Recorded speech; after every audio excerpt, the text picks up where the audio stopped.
سوال ہے کہ کیا نجات کے لیے اپنے گناہوں پر پچھتانا کافی ہے؟ تو اس کا جواب ہے بالکل بھی نہیں۔ اس کی ایک چھوٹی سی مثال لیتے ہیں کہ کوئی شخص ہے جو گندے نالے میں سے گزرتا جا رہا ہے اور گھوپن دے رہا ہے اور اس کو کچھ دکھائی نہیں دیتا، اور وہ چلتا جا رہا ہے چلتا جا رہا ہے، اپنی سوچ میں مگن ہے اور وہ اس گندے پانی میں سے گزرتا جا رہا ہے۔ پھر کہیں سے روشنی پڑتی ہے تو وہ دیکھتا ہے کہ یہ پانی بہت گندا ہے، اور وہ دیکھتا ہے میں تو گندگی سے لت پت ہوں۔ وہ اس پر روتا ہے، چلاتا ہے، چیختا ہے، تو کیا اس کے رونے سے، اس کے چلانے سے، اس کے چیخنے سے کیا وہ پاک صاف ہو گیا؟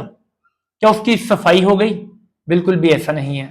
جب تک وہ اس گندگی سے نکل کر پاکیزگی میں نہیں آتا، وہ صاف جگہ پر نہیں جائے گا، تب تک وہ پاک اور صاف نہیں ہوگا۔ اسی طرح گنہگار شخص بھی ہے جو گناہوں میں چلتا جا رہا ہے چلتا جا رہا ہے، اور پھر وہ دیکھتا ہے کلام کے وسیلہ سے، تو وہ پہچانتا ہے کہ میں تو گنہگار ہوں، اس کو پتہ چلتا ہے کہ میں تو گنہگار ہوں۔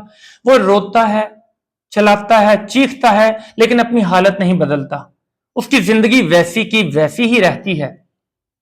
تو یہ توبہ نہیں ہے۔ حقیقی توبہ میں اس کو اس گندگی سے نکل کر یسوع مسیح کی طرف آنا ہوگا، یعنی اپنے گناہوں پر پچھتا کر، ان سے معافی مانگ کر مسیح یسوع کی طرف مڑنا ہوگا، اس پر ایمان لے کر آنا ہوگا جو پاکیزگی ہے، جو صفائی ہے۔